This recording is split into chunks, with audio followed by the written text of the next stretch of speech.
Hi, this is Brad Sobolewski from PEMBlog.com and at PEMTweets on Twitter. And today, let's talk a little bit about pediatric paroxysmal SVT.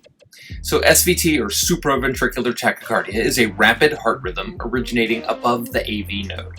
There are multiple types, and the classification depends on the origin of the aberrant rhythm. You can have it come from the atria, like AFib or A-flutter, or from the AV node, like AVNRT, AVRT, or the more rarely seen JET. SVT in pediatric patients almost always has a narrow QRS complex, except maybe for AFib and multifocal atrial tachycardia. If you see a P wave, it's going to be before the QRS, and the morphology of those waves varies based on the cause of the SVT. Now, per Garson, an article back in 1981, AV reentrant tachycardia 73% of the time, and AV nodal reentrant tachycardia 13% of the time. AVRT involves an extranodal accessory pathway like WPW. AVNRT involves some slow and fast pathways in the AV node itself. Now here's a handy dandy diagram. If you want to review it, go ahead and pause the video, but then unpause it so you can listen to the rest. Here's an SVT EKG. You see regular atrial and ventricular beats with one-to-one conduction. In general, the heart rate is greater than 220 in infants and greater than 180 in children. Now, certainly that number can vary based on the age of the patient. P waves are present, but they may appear different than sinus P waves. And certainly P waves can be hard to see or even buried in the T waves. Let me zoom in on this EKG. You can see the QRS complexes are very narrow, and it's difficult to make out the P waves. So paroxysmal SVT in little babies is a specific situation that's very hard to diagnose. In contrast to the teenager who feels like their heart is beating fast or weird, many babies will have symptoms for greater than 2 or 3 days at home. And these can include irritability, poor feeding, rapid breathing, sleepiness, vomiting. They can look pale or mottled or even gray or cyanotic. Further complicating matters is that fever often incites SVT, which makes things challenging. Infants with SVT often present with findings similar to sepsis, so you can see how there's a lot of crossover here. Babies in SVT eventually develop congestive heart failure and can present in shock. They can be in and out of SVT for days, and it's really unknown when ventricular dysfunction begins. And this simple pie chart will let you know that about half the time we don't know why a baby goes into SVT, but infection and congenital heart disease do make up a big portion of the etiology of SVT. All right, let's move on to management. So it really starts with, is the patient stable or not? If they're stable, you do vagal maneuvers. If they work, you stop. If vagal maneuvers didn't work, you do adenosine. And if that works, you stop. And if it doesn't, then you consider forms of cardioversion, either medical or electrical. If the patient is unstable, you proceed with cardioversion. But let's first talk about vagal maneuvers. So start with vagal maneuvers in the stable patient. Again, that article I mentioned earlier from 1981, 63% of their cases had Valsalva performed and converted. Ice to the face terminated tachycardia in 20% of cases from a study in 1994. But we don't know a ton about the likelihood of successful vagal maneuvers, at least in pediatric patients. Contraindications to these maneuvers include aortic stenosis, a recent MI, glaucoma, or severe retinopathy, all of which are relatively uncommon in pediatric patients. Again, as I mentioned before, techniques include but vary based on the patient's age. Ice to the face, rectal temperature, asking the child to bear down or blow in an occluded straw. You also want to record an EKG during the attempt. So start recording it, have them do the Valsalva, and continue recording it. Of special mention is the revert trial, which has been done in adults, but I've used this maneuver in children and adolescents, and generally someone that's older than a second or third grader can complete this. It was a RCT of a maneuver that was 43% successful at terminating SVT versus 17% with forced Valsalva alone. So while the patient is sitting in a semi-recumbent position at 45 degrees, you do 15 seconds of forced expiration into a 10 ml oral syringe, enough force to just barely move the plunger.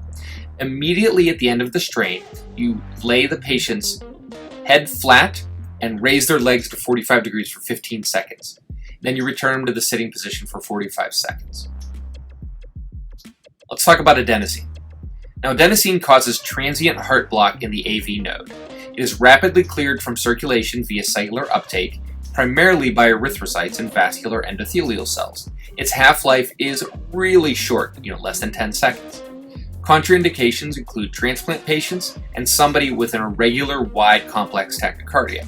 We're assuming that this is pre-excited AFib. The doses: in adults, 6, 12, and 12, or 0.1, 0.2, and 0.2 milligram per kilogram in sequence. When administering adenosine in the trauma room, get ready. Get a 12-lead EKG on the patient, a backboard, and defibrillator pads. Tell the patient and the parent what to expect. Then you give the drug. It's got to be rapidly administered. We'll talk about that in a moment. Record the 12-lead and mark administration time, either electronically on your defibrillator or with a pen. Afterwards, note that it may not be instantaneous that a patient converts. It may be several seconds. Monitor them from stability and review the EKG. So the T-piece or the J-piece method is the preferred way to administer adenosine via an IV. And I'm going to show you a quick video here in a second. One syringe with the adenosine dose and another syringe has a normal saline flush. You have to make sure that your T-piece is flushed, and if using a stopcock, you got to flush that with normal saline too. Ultimately, it's really hard to coordinate this and do this fast, so it's important to practice beforehand. Now, can you mix adenosine with the flush? Well, yeah, adenosine is stable in and compatible with normal saline, even up to the 12 milligram dose. So a suggested technique from Academic Life and Emergency Medicine is to drop adenosine and normal saline in the same 20 ml syringe and administer it via a fast IV push. Volumes as low as 5 ml have worked anecdotally, and an unblinded RCT from Korea showed that there was no difference. The post-adenosine tracing is valuable whether or not the patient converts. Even if they didn't respond and they go back into the tachycardic rhythm, that brief AV block with atrial tachycardia or atrial flutter continuing is valuable for diagnosis. For routine SVT, cardiology looks for tachycardia terminating with a P wave to help rule out an atrial tachycardia. And tachycardia that continues without conducting to the ventricle rules out AVRT, and it favors atrial tachycardia. So what's the best place for the IV? Well, ideally in the AC or close to the heart. If you have a lower extremity IV and that's all you can get, well, per a cardiologist that I work with at Children's in Cincinnati, any IV that's working well should work, especially in babies. Adenosine is given and flushed properly. Can we give adenosine through an IO? Well, in newly weaned pigs, I guess you can, but ultimately, we don't really know. There are some case reports in pediatrics where adenosine through an IO worked in an infant. There are other case reports where it didn't work.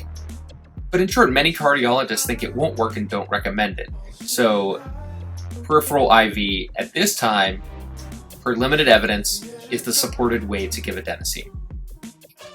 And now cardioversion. So generally stable patients refractory to adenosine are now routinely converted medically in a cardiac intensive care unit or other similar facility. Remember that once you're in SVT for a while, you have very high sympathetic tone.